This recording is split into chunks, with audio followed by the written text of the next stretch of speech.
kenegaraan kita.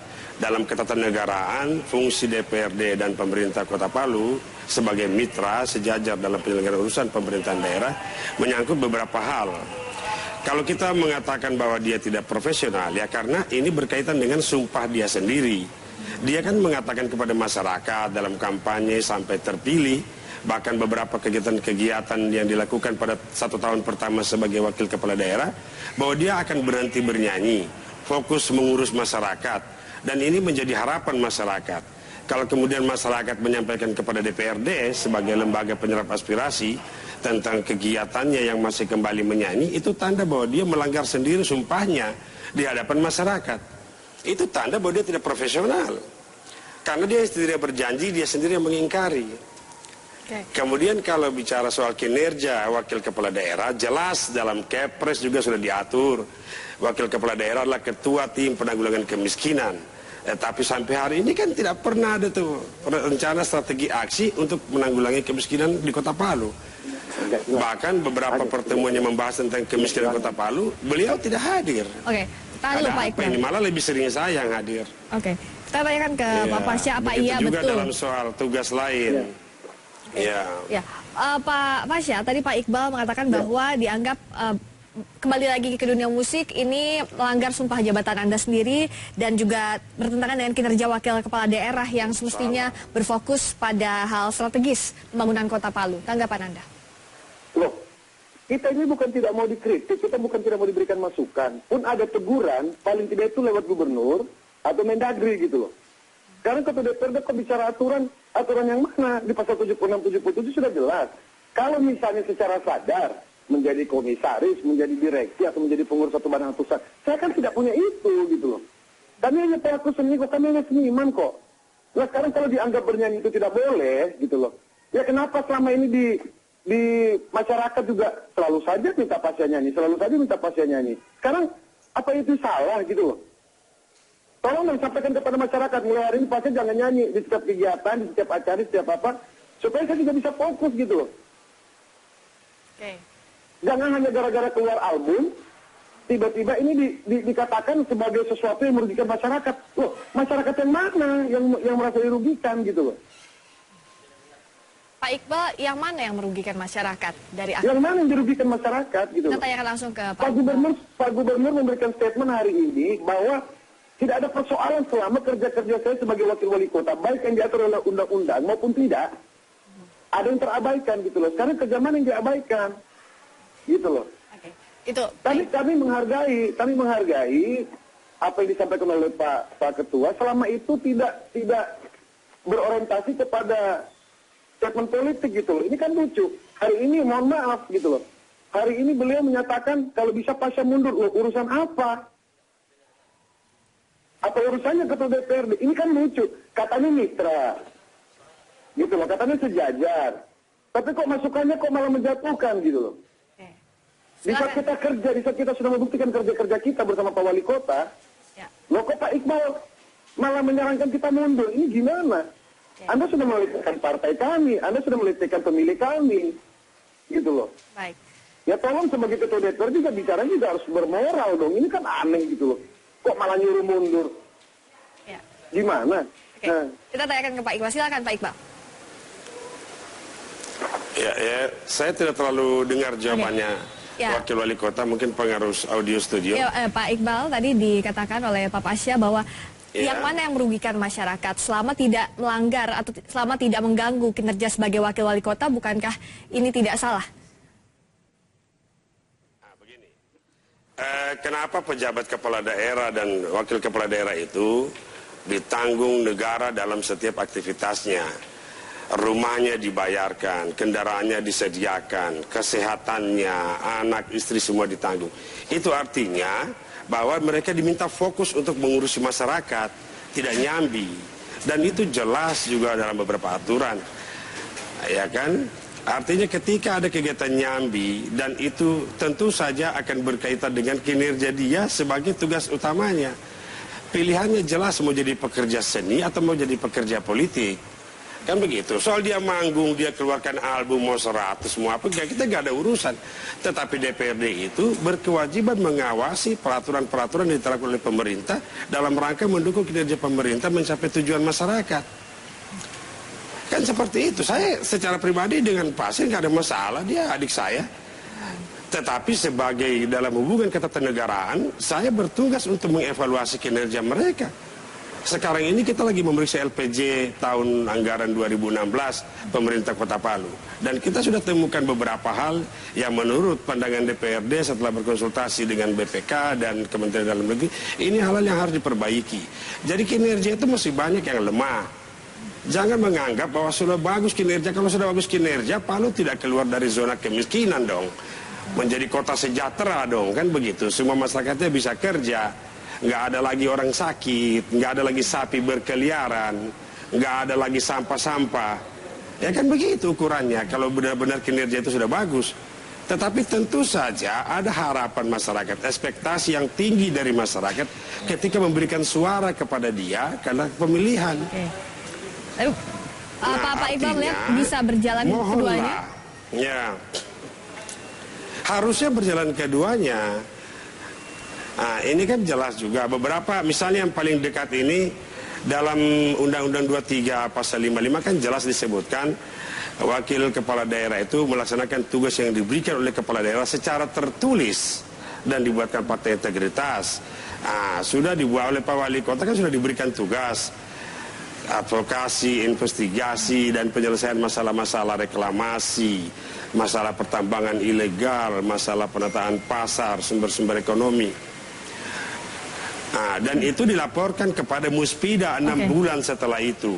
Saya anggota Forkompinda belum pernah saya diundang rapat untuk membahas hasil itu. Oke, kita tahu ini kan berarti ada kinerjanya yang tidak dilaksanakan. Jadi kalau dikritik itu harus sebagai pejabat politik itu biasa. Kalau panik itu ada apa gitu kan?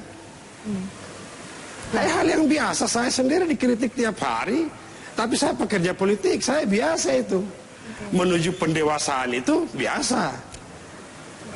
Kita ke jangan bawa urusan pribadi, saya kira begitu ya. Baik, Pak. Kita ke Pak Pasya. Pak Pasya, tadi dikatakan kritik sebagai politisi semestinya biasa dan masih banyak kinerja yang masih butuh diperbaiki sehingga butuh fokus untuk fokus di pemerintahan Kota Palu. Tanggapan Anda?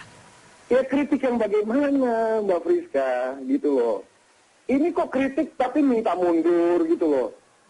Gimana ceritanya? Ini kritik yang membangun yang seperti apa? Kan ada prosedur gitu loh. Kalau ada hal-hal yang dianggap kurang berkenan atau ada laporan-laporan dianggap kurang lengkap dan sebagainya, ajak kami bicara, undang kami bicara, kita ngobrol. Jangan serta-merta di media tiba-tiba wakil wali kota keliru, wakil wali kota nggak kerja, wakil wali kota itu harus mundur, wakil wali kota kalau merasa terbelenggu dengan posisi hari ini ya silakan bermusik. Loh, ini statement politik, Mbak. Justru karena saya pekerja politik, saya tahu membedakan yang mana kritik, yang mana statement politis gitu loh. Ini kan ngaco gitu loh, Mbak. Pak Iqbal, kritik tapi kok nyuruh mundur? Mengatakan kritik, ya kritik bagaimana? Undang dong kami, gitu loh. Pak Iqbal, kenapa kritik? Ya, Pak Pasya tadi mengatakan kenapa kritik tapi kok nyuruhnya mundur? Kritik yang seperti apa semestinya? Pak Iqbal. Loh, saya kira begini, ya, saya kira ketika mewakafkan diri sebagai pejabat politik atau sebagai pekerja untuk masyarakat, itu kan kita sudah harus tahu batasan-batasannya itu apa, yang boleh dilakukan, yang tidak boleh dilakukan sebagai pejabat publik itu apa. Ya, kalau minta diajari berarti namanya nggak siap dong jadi pejabat publik. Ya kan begitu. Karena ini pejabat publik ini bukan urusan sekolah ini, bukan try by error. Ini kita mengurusi masyarakat harus serius. Karena di situ ada amanah yang harus kita laksanakan. Makanya saya menyuruh dia memilih. Anda mau jadi pekerja seni, Anda mau jadi pekerja politik. Ya kalau ternyata bakat seni Anda terhalangi dengan menjadi pekerja politik, ya Anda mundur saja. Ya tapi kalau memang Anda lebih fokus menjadi pekerja politik dan mau meninggalkan pekerja seni, berarti Anda melaksanakan janji Anda kepada masyarakat. Ya kan begitu, sederhana saja opsinya. Apa yang salah dari opsi yang sederhana seperti itu? Silakan Pak Pasya, bisa mendengar suara Pak Iqbal tadi? Iya, dengar. Ya, silakan dijawab Pak Pasha. Ya makanya apa yang harus saya komentari, beliau saja tidak menguraikan kerja-kerja mana yang kami abaikan gitu loh. Dan sekali lagi saya sampaikan Mbak Friska, ini statement ngambang gitu loh. Masa hanya karena sekedar manggung di Singapura, launching album, mengukur kerja kami selama 1 tahun, kurang lebih 1 tahun 1 bulan ini dari situ gitu loh. Dia memberitahukan nggak dengan Kompas TV apa yang sudah kami kerjakan? Ya tolong dong sebagai mitra, checklist juga dong, uraikan juga dong bahwa pemerintah kota itu kenapa sih nggak mau mengakui kerja kita? Akuilah bahwa kita memang ternyata kerja gitu loh. Dia kan tahu, Pak Ketua kan tahu gitu loh, kerja-kerja pemerintah kota seperti apa. Saya kira malah beliau itu mestinya lebih tahu, karena komunikasi beliau dengan langsung Pak Wali Kota gitu loh. Tahu seperti apa. Kalau merasa DPR tidak dilibatkan, untuk apa itu sampai ke Korea dan lain sebagainya? Pak Ketua diajakin Pak Wali Kota gitu loh. Supaya di sini terlihat bahwa tidak ada yang disembunyikan, gitu loh. Tidak ada hal bahasa setengah kamar tuh nggak ada, gitu loh. Harus tahu semuanya. Nah ini kan lucu. 1 tahun realisasi capaian kita, visi misi kita, ya selama 5 tahun di tahap pertama, di tangga pertama kita, beliau mestinya sudah bisa memahami dan mestinya akan lebih elegan, paling tidak adalah pengakuan gitu loh dari rekan kita, saudara kita, Pak Ketua yang terhormat gitu kan. Sampaikan dong kepada masyarakat ini loh, pemerintah kota sudah melaksanakan ini perlu diapresiasi. Kita tidak minta dipuji, tapi jangan menyalahkan yang benar gitu loh. Karena di saat Anda merasa kami tidak bisa bekerja, berarti Anda juga merasa bahwa Pak Wali Kota juga tidak bisa kerja, seluruh kepala dinas tidak bisa kerja, seluruh jajaran yang ada di pemerintah kota juga tidak bisa kerja. Ya mohon maaf, ini bukan ketersinggungan, tapi kami mau tanya di mana yang salah, di mana yang belum kami kerjakan. Anda bicara sampah, betul, hari ini belum sempurna. Tapi pertanyaan saya, naik gak grafiknya gitu loh. Coba katanya Pak Ketua deh, saya pengen dengar. Dia tadi bicara sampah. Cek dong, kita tahan dulu, sampah Pak. kita hari ini bersih nggak? Dibandingkan dengan yang dulu, bersih mana sama sekarang gitu loh. Tolong jawab jujur. Jangan asal-asalan gitu loh ngomongnya. Pak Ketua dianggap tidak kuat datanya. Toh ada juga prestasi pemerintah Kota Palu menurut Wakil Wali Kota yang tidak dibeberkan oleh Ketua DPRD. Tanggapan Anda? Ya saya kira ini bukan masalah pemerintahan kota secara keseluruhan ya. Yang menjadi kritik saya sebagai Ketua DPR ini kan status Wakil Wali Kotanya. Dalam Undang-Undang Nomor 23 Pasal 55 kan jelas ya tugas Wakil Wali Kota itu apa ada dalam situ. Antara lain seperti saya sampaikan tadi, tugas yang diberikan oleh Wali Kota secara tertulis. Nah, dan tugas-tugas lainnya berdasarkan peraturan pemerintah. Ada Kepres juga yang mengatur. Soalnya tim penanggulangan kemiskinan itu diatur di Kepres. Ketua tim penanggulangan kemiskinan harus wakil kepala daerah. Jadi yang menjadi tugas pokoknya Wakil Wali Kota ini, saya tidak bicara pemerintah kota secara keseluruhan.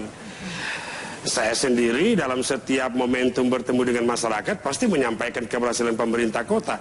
Karena keberhasilan pemerintah kota itu adalah keberhasilan DPRD kota juga. Yang saya kritisi ini tugas dia sebagai Wakil Wali Kota yang diatur secara tersendiri. Yang belum dia laksanakan, tapi dia lebih banyak menghadiri kegiatan di luar, apalagi yang sifatnya berbau industri musik kan begitu. Jadi jangan dibawa dialihkan ke sana kemari seolah-olah Pemkot mau dijadikan tameng untuk menangkis isu ini. Saya nggak bicara soal Pemkot, bicara soal pemerintah kota. DPRD juga sebagai pemerintah kota loh. Jangan lupa Undang-Undang 23 itu mengatakan penyelenggara pemerintah daerah itu adalah DPRD dan kepala daerah. Berarti keburukan pemerintah itu keburukan DPR juga. Oke, kita tahan dulu. Kita tanyakan langsung, kita konfirmasi langsung ke Pak Pasha. Ya. Pak Pasha silakan. Ya itu tadi Mbak Friska, lagi-lagi saya harus ulangi, sepertinya ini belum jelas oleh Pak Ketua. Tolong kasih saya checklist kerja-kerja Wakil Wali Kota mana yang belum kami selesaikan. Paling tidak mana yang kami tidak kerjakan gitu loh. Di tahun pertama, di periode 2016 kemarin, per tahun kemarin, per tangga pertama, yang mana yang belum kami capai. Sekarang kalau beliau bilang lebih banyak di luar daerah, lo mohon maaf loh. Kami di luar daerah ngapain? Masa, lagi-lagi saya katakan, masa hanya gara-gara di Singapura sehari, di Malaysia sehari, tiba-tiba seakan-akan itu menjadi ukuran kerja kami gitu loh. Kemana 1 tahun? Ya, kenapa saya bilang ini statement ini tendensius sekali. gitu loh. Persoalan dia katakan ini apa memasang tameng pemkot, bukan itu, gitu loh. Saya pun di sini bicara bukan hanya sekedar sebagai kepala daerah, wakil wali kota, gitu loh. Kalaupun dia tadi mengatakan bahwa dia ingin mengomentari kerja-kerja wakil wali kota, iya yang mana, gitu loh. Nggak perlu bang, tiba-tiba di media cetak, media online langsung mempunishment bahwa Pasha tidak kerja, Pasha lebih sibuk, dan di hari kedua tiba-tiba Pasha mundur saja. Ini apa? Ada apa gitu loh. Justru saya bertanya, ini bukan persoalan kepanikan. Saya tidak panik. Saya lagi-lagi katakan di kesempatan ini, saya tidak punya kepentingan apa-apa untuk maju di Pilkada Kota Palu, untuk menjadi kepala dari Kota Palu, melainkan untuk membangun kota. Mohon maaf, saya tidak punya kepentingan apa-apa. Gitu loh. Saya bukan calon proyek, ya. Saya tidak memanfaatkan APBD, saya tidak menyalahgunakan APBD dan lain sebagainya merugikan negara. Kenapa saya tiba-tiba seakan-akan sosok yang bersalah gitu loh. Oke. Gitu loh. Persoalan kerja-kerja wakil wali kota, iya. Sekarang beliau kan juga paham sebagai ketua DPR. Ya. Bagaimana kegiatan-kegiatan keseharian. Kami pun justru Mbak Friska sampai malam kok. Beliau juga tahu itu kok. Oke. Begitu banyak kegiatan kami hadiri. Oke. Nah sekarang kalau seakan-akan misalnya beliau bicara tentang MP2K dan lain sebagainya. Wah itu kan sudah jelas juga dari Jakarta, dari Wapres langsung gitu. Ya, oke. Kenapa kita mesti... Kalau kita lihat diskusi kita saat ini ada dua pandangan yang berbeda. Sudut pandangnya dari Pak Pasha yang menyatakan bahwa bisa toh sebagai pekerja seni tapi tidak meninggalkan tugas sebagai wakil wali kota. Sebenarnya sebaliknya. Intinya gini Mbak Friska. Okay. Intinya gini Mbak Friska, mohon maaf ya. Kesuksesan kepala daerah adalah capaian visi misinya sendiri. Kota Palu itu kota jasa, berbudaya, beradat, dilandasi iman dan takwa. Di mana capaian kita adalah menjadikan Kota Palu menjadi kota destinasi. Itu, titik. Kita bekerja mengarah ke situ. Oke. Nggak usah embel-embel lah, nggak usah sok-sok pinter bicara aturan lah. Emangnya kita nggak tahu aturan. Oke. Gitu. Jadi bisa dijaminkan oleh Pak Pasha tidak meninggalkan tugas sebagai wakil wali kota Palu ya? Kalau kami dianggap tidak layak, mungkin kami tidak akan dipercaya oleh masyarakat gitu loh. Jangan seakan-akan merasa Anda yang lebih pintar gitu loh. Ya, jadi kalau dari sisi... duduk bersama dong, kita bicara dong, kan gitu. Oke, Pak Pasha, jadi kalau dari sisi Anda tidak akan meninggalkan tugas sebagai wakil wali kota Palu, meskipun juga tetap... Selama ini saya tidak pernah, saya tidak pernah merasa meninggalkan pekerjaan saya kok. Oke, itu dari Pak Pasha. Apa yang menjadi tugas yang diatur oleh undang-undang seperti dikatakan oleh Pak Ketua. Yang kedua tentunya salah satu di antaranya tugas wakil wali kota itu Mbak Friska adalah menggantikan posisi wali kota di saat beliau berhalangan dan lain sebagainya gitu loh. Baik. Itu yang, ya kalau misalnya menghadap ke kementerian dan lain sebagainya itu kan juga kalau Pak Wali Kota mengarahkan kepada kami kerjakan dong. Oke, baik. Gitu loh. Baik. Kalau dari terakhir dari jangan seakan-akan kita ini nggak keluar tuh nggak kerja. Oke. Ya tentu juga kami bisa pertanyakan baik, Pak Pasha, kami sudah sangat maksudnya. Gitu loh. Baik, terima kasih. Iya. Dari Pak Iqbal terakhir juga, bisakah dijaga bahwa fungsi check and balances antara DPRD dan pemerintah Kota Palu ini tidak tendensius dengan pendapat pribadi dari masing-masing ini, Pak Iqbal terakhir? Oh nggak ada, saya kira nggak ada urusannya ya. Nggak ada urusannya dengan pribadinya Pasha. Ini semata-mata dalam rangka menegakkan aturan dalam pelaksanaan pengawasan kinerja pemerintah daerah Kota Palu. Ya jangankan Pak Wakil ya, wali kota saja kita kritik kalau dia salah. Karena untuk itulah DPRD itu dibentuk. Okay. Ya kalau kita mengkritik takut ya jangan jadi DPR kan begitu. Baik. Nah, dan undang-undang memang memberi ruang kita untuk mengawasi kinerja pemerintah. Karena pemerintah itu bekerja dengan menggunakan uang daerah. Ya kita harus awasi sumber kewenangan antara wali kota dengan DPRD juga sama. Sama-sama dipilih oleh masyarakat. Tidak ada di sini satu anak buah, satu pengawal, nggak ada. Kita mitra sejajar. Anda salah kita kritik. Dan itu adalah proses hal yang biasa dalam era demokrasi ini. Ya. Jadi kalau jadi alergi dikritik lucu juga itu. Kembali ke orde baru aja kan. Oke. Gimana Pak Pasha? Ada yang mau ditambahkan? Ya, alergi kayak penyakit aja gitu loh. Ini kan, ini lagi-lagi saya katakan, ini tidak tepat. Statement tendensius, ya statement yang mengarah ke pribadi ya. Kalau ada sesuatu hal yang kira-kira mengganjal di hati beliau, ya undanglah kami, kita bisa bicara gitu kan. Kita ini kan saudara gitu loh. Jangan, maksudnya gini Mbak Friska, tujuan daripada klarifikasi kami ini bukan untuk beliau loh. Bukan untuk beliau, tapi kepada masyarakat Kota Palu. Gitu loh. Supaya masyarakat Kota Palu bisa tahu gitu loh. Ini berita harus berimbang gitu loh. Oke. Jangan sampai statement-statement yang tendensius ini malah merusak gitu loh. Baik, Malah baik, Pak Pasya. gitu loh. Oke, baik. Semoga fungsi kritik antara DPRD dengan pemerintah Kota Palu ini bisa berjalan dengan baik karena toh juga untuk kepentingan rakyat ujungnya nanti. Terima kasih Pak Pasya, Sigit Purnomo Said, Wakil Wali Kota Palu. Terima kasih juga Pak Muhammad Iqbal Andi Maga, Ketua DPRD Palu sudah bergabung.